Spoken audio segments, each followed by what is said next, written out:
Today is Monday, September 21st, and I will be reading the scripture of the Holy Kube, New Revised Version. Please enjoy. Origin 1. The Kindling. In the beginning there was nothing but the cube and the plains. Light flashed forth from every muscle in the creation of a barren earth and universe. From powder, brass, and empty magazines, bullets grew from the scorched burnished turf like grass, and the trees made of cannon and shells sprung branches of rifles, from which leaves of pistols swayed when the carbonic air blew in bursts of muzzle wind.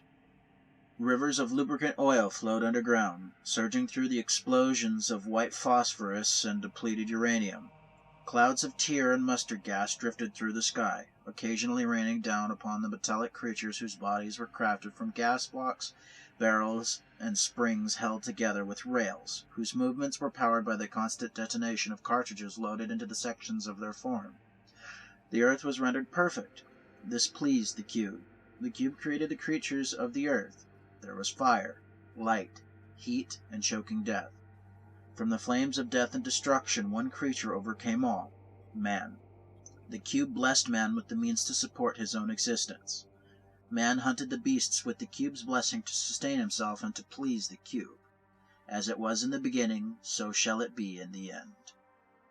Life was brought upon the earth from the providence of the stars, and where the star fell to earth, life began as a shadow in the light and flame.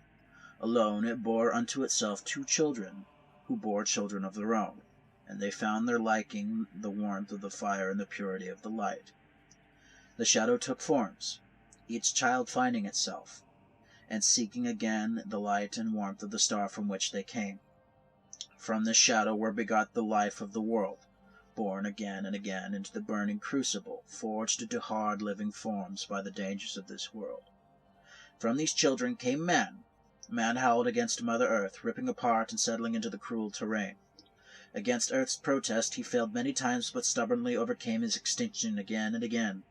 This pleased the cube greatly. Blessed is the man who conquers nature in the name of the cube, the one, and the people. And so he was begotten with children, and given domain across the land. Born again and again, each forebearer begot grander children, or they were broken upon the anvil of this world. With an indomitable will, man expanded his domain in a number and crafted tools of war and death and destruction to sustain his own existence. This pleased the cube greatly. Blessed is the man who bears weapons in the name of the cube, the one and the people. From Mother Earth spawned abominable creatures which displeased the cube. The skinwalker emerged from the mantle of the earth and spread great evil. She saw that man was blessed by the cube and claimed domination of the earth and grew hungry. The skinwalker wishes to control earth, man, and his blessings. The numbers of the skinwalker are many. The skinwalker is a heretical shapeshifter and abomination who imitates the form of man to destroy him. She mimics the man and his people, spreading falsehoods to sow seeds of doubt and disunion.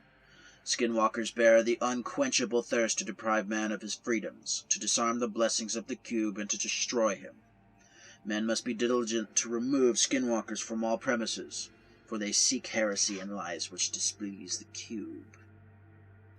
The skinwalker will misguide man into her ways. To remedy the afflicted, the one or the people must experience the blessings of the cube to mend their ways. In the trials of man's struggle with the skinwalker over many generations, he has identified her call when confronted over her existence. I would not worry about it. These words bore a seed of doubt within mankind that first time, as they do in all times. Men weak of mind or weak of spirit took up the banner of the skinwalker. Such were first Dediticii. The Dediticii took the gifts given to mankind by the cube and turned them against his fellow freeman. Man bore anger against man, his hand raised, his weapons drawn for war. With every step back and forth, the plains were trampled, until the plains were round like the evils it hosted. That first slaughter killed many, and in the cycle of war, of deceit and doubt, and of death, brought man again to the level of mere beasts, casting them away from the path towards truth, towards the star whence he came. The Kube and these free slain men still look down onto the plains, brightening the dim globe in their fiery hatred for the skinwalkers and those that follow them. It is the cycle of war and control first brought upon man by the skinwalkers and the Dediticii that must be broken for a man to be free.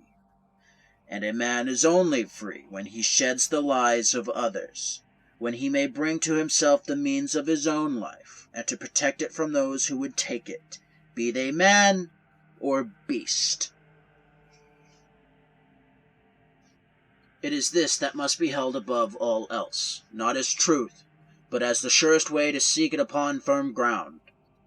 For to seek the truth is the mission of every child of man, not to find it, nor to keep it, or to hold it, but to tread upon the path which leads us ever closer towards it.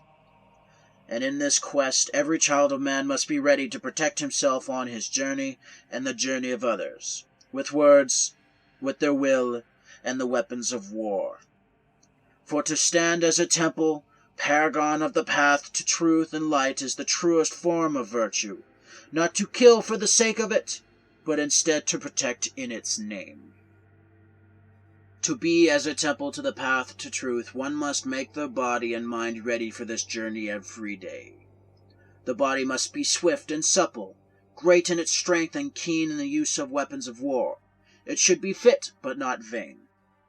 The mind must be equally strong, yet open and seeking, mistrusting the guidance of those who would choose its one stead, always looking for the untraveled, the unspoken, the unknown. For it is within these that the path towards the truth most often lies.